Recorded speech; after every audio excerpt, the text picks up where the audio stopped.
I think it's really subtly hilarious that despite all the time travel in Soul Reaver, culture never really seems to evolve. No matter what the era or how many generations pass, Kain is still rocking the leather pants, no shirt combo like it's the pinnacle of fashion. While that by itself is ridiculous, I think it becomes even crazier when you realize that Kain probably doesn't do laundry very often. You could assume he does from behind the scenes, but doing laundry is so mundane that it really just obliterates the setting to even suggest that it happens. Imagine Raziel bursting into Kain's room, intent to kill his old master, and there's these clotheslines up with hundreds of identical pairs of leather pants strewn all over the place. They could have set up a whole battle sequence where Kain pops in and out of his dirty laundry, using it to hide and set up ambushes. It would have been stupid, but at least it would have confirmed that Kain doesn't just wake up every morning and put the exact same pair of pants on. Sure, a week or two might be okay, but after about a year of putting the same pair on without washing it, you really gotta change. Especially given the fact that Kain's main diet is blood. You think tomato sauce is bad, try spilling blood on your only pair of pants. Plus that stuff has got a smell. I just don't know what the appeal is with vampirism. But anyway, let's get back to our game. Hello, my name is Taylor. And I am Ray. And it is I who is Peyton. Yes. And last episode, we got lost, despite only having to run in a straight line. We also had the compass to aid us. Yes. And supposedly, our guide had played this game 100 times before. Or so she tells us. Okay, 1, that little hamlet was like a frickin' labyrinth. 2, you should have known this would happen. This actually is fair, yes. I have sometimes noticed that Ray gets lost on the way to the kitchen. We were fools to trust her. See, Taylor? Thank you, Peyton. Okay, I guess. We were the dumb ones for putting you in charge. And don't you forget, but it's my show and I'm not letting go of the wheel. So here was Janos' keep, still in rather good condition, except for the total destruction. I thought to myself, I am a vampire. I have time. I could sift through the ruins.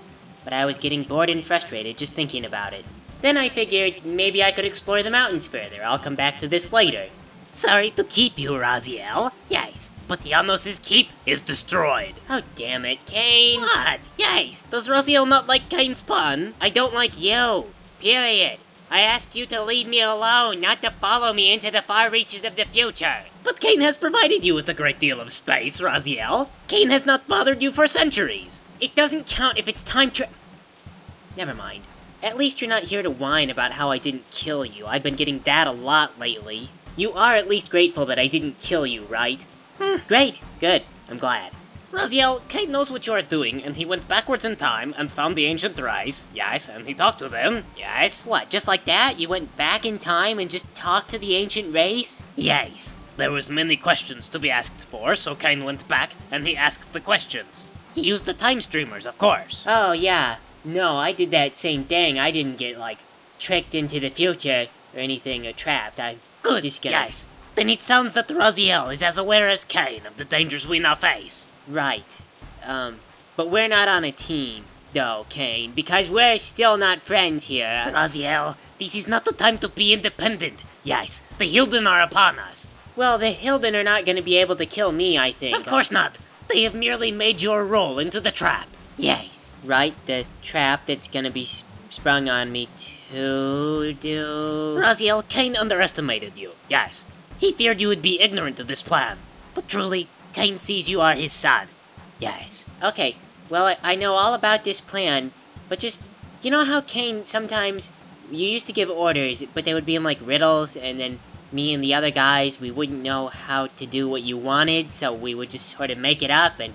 It wouldn't be anything like what you thought. Kain recalls. It is exactly that kind of unpredictable cleverness which will spare us. Yes. Good luck, Raziel.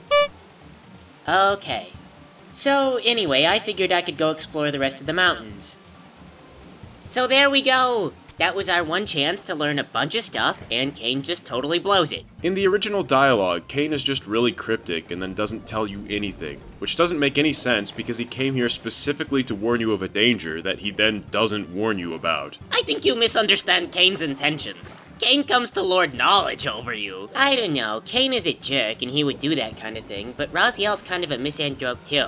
Do you really feel like Raziel would follow Kane's advice? Okay, but even if Raziel tried to do the exact opposite of what Kane told him, it's still not useful to show up and just give a bunch of riddles. Well, I don't know, maybe he's trying to rebuild their social interactions, like he just wants to show up and get Raziel used to the feeling that he doesn't have to kill Kane. I think Kane would have to do that with a lot of people. Yes. Man, just think of all the good you could do as a time-traveling vampire with super strength in an era where being strong was a bigger deal. You could help build homes, you could help till fields, you could fight in the army. There's so many ways that you could be a functional member of society rather than being Kane. That would be boring though. Yes. Part of Kane's appeal is that he is Kane. There's not really a whole lot of stories where the vampires are nice people. I mean, they sell their soul to the devil to get these powers, so you would assume that they're selfish. But if you do it for philanthropy, isn't selling your soul to the devil, like, selfless? Because you're trading your eternal soul for the little amount of good that you can do today, in the mortal world. Maybe,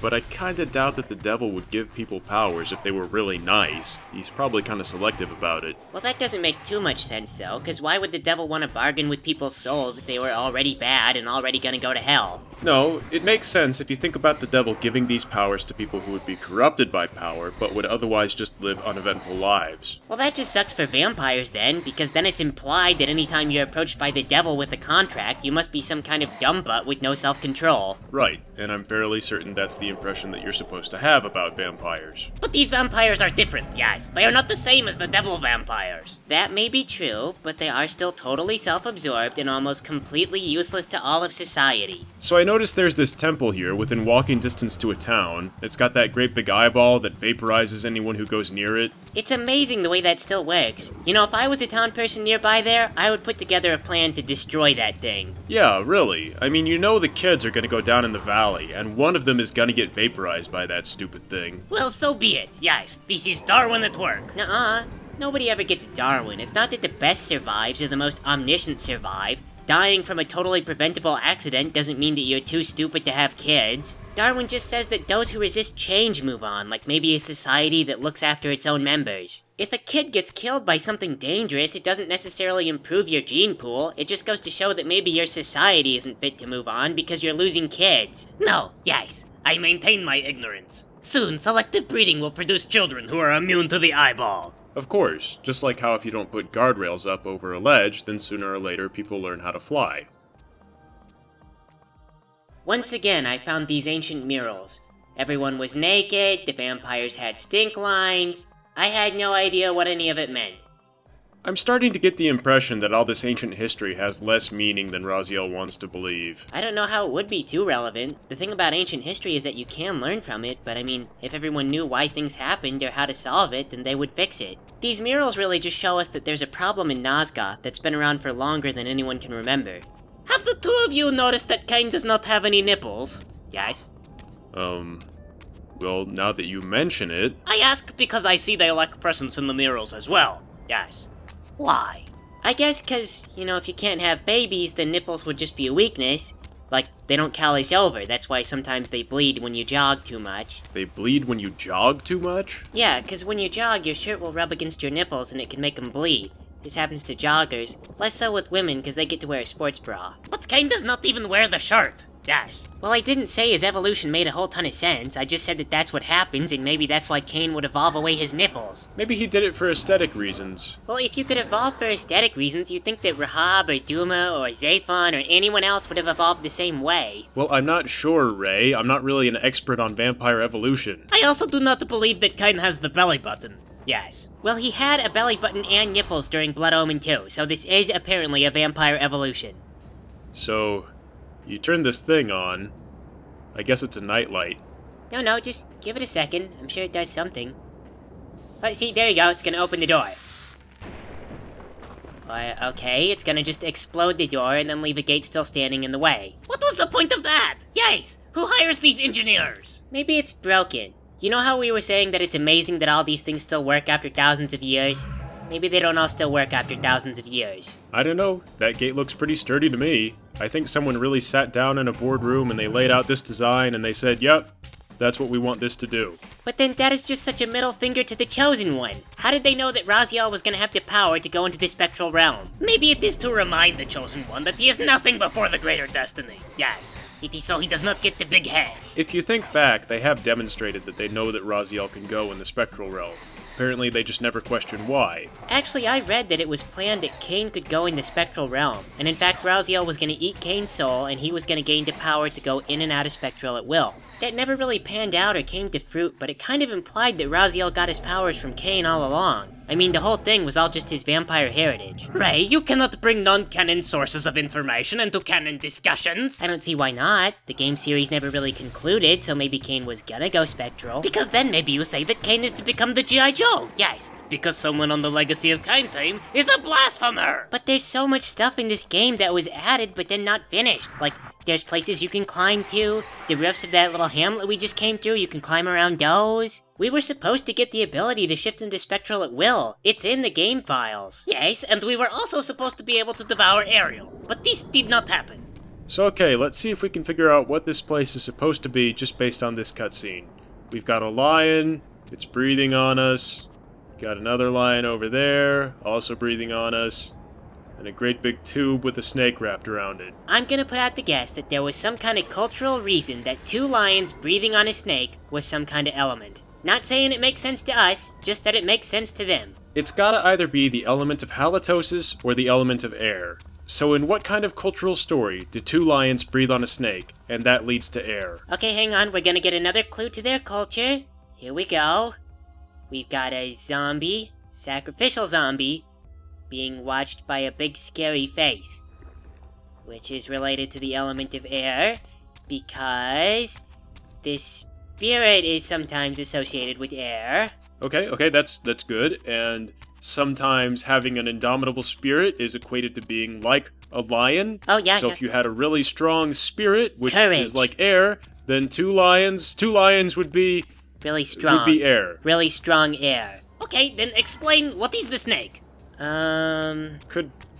That's 'cause the snake has, like, a really strong muscles. rib cage. I don't know, I got nothing. Well, maybe it's because when a snake hisses, you know, it makes a sound like air escaping. Yeah, see, there you go. So you have this story, right, where 2 lions, they roar at a snake, and that makes the snake very scared, so it hisses at the lions. Right, and the snake is probably like a snake of creation. Like, you know how there used to be a 2-headed snake, I think, that it was... Part of it was the ocean and part of it was the sky. I can't remember. Oh, you're talking about Timon. I know that one. Yeah, Timon was this serpent that was part of the sky. Okay, so there we go. We figured it out. It makes sense. There's a lot of cultural reasons why this stuff would happen. This is all well and good, yes, but does Nosgoth have the lions? Obviously, Peyton, they do, because otherwise they wouldn't have made statues of lions breathing on a snake. I don't know where the lions live exactly, but surely they live somewhere. They could have been mountain lions, or cougars, or maybe even house cats, because a house cat could scare a snake. Yeah, and the ancient race could fly, so there's no telling where they went. I mean, maybe they went to Egypt. Cats were supposed to be sacred around there, so could be cats. Plus, you gotta think that this magic actually works. So even though it sounds silly to have 2 lions breathe on a snake to make the air Reaver, they must have been onto something. Wait, no, that's wrong, because the Aztecs used to kill people to raise the sun, right? And the sun always rose, so you could say that obviously there was something to killing people to raise the sun. Well, I guess that could be true, but hang on. There's something else here. It's a big dark space. Oh, that's all we get. See, what it could be is, what if the magic was already here, but they just built the temples around it? If that were true, it wouldn't really matter what kind of iconography they attached to anything, because it's all just built around magic that already exists. That could explain why the pillars are built on top of the Elder God, too. That would make their entire religion nothing but a convincing farce. Yes. Well, don't tell all these zombies, I guess, because they'll feel pretty dumb about being sacrificed to Raziel. It's tough being a martyr for your cause when it turns out your cause is totally dumb and stupid. Well, it's not totally stupid, because I think their cause is the reason why Nosgoth is so screwed up in the first place. Gotta take that seriously, at least. I can't help but wonder if maybe there's a way to fix things without using the magic of the past. Maybe research what they did and try to undo some of the bad stuff, if you can figure out what that is. All this is really compelling, but what does it say about these people that they built these temples to last, and their entire society still collapsed? Ancient prophecies, you know, they just, Oh my gosh, I know what you mean. I cannot express how angry I was when there was a prophecy in StarCraft 2. I mean, come on, it just kind of obliterates the theme. It's space. Space cowboys. It's two things, really. The first is that if you are a race that can see the future, why do you die off? Second, if you're gonna die off and leave the future to someone else, why a space cowboy? He watches space cows. The future is not a space cow. humble origins and all that, I guess. You gotta relate to the hero. Taylor, I don't know anything about cows. I mean, I could learn. Space cows, I don't know. Okay, never mind. I mean, do they spit acid? Never mind. Okay. Well, here looks like a good place to stop. Thanks for playing with this, everybody.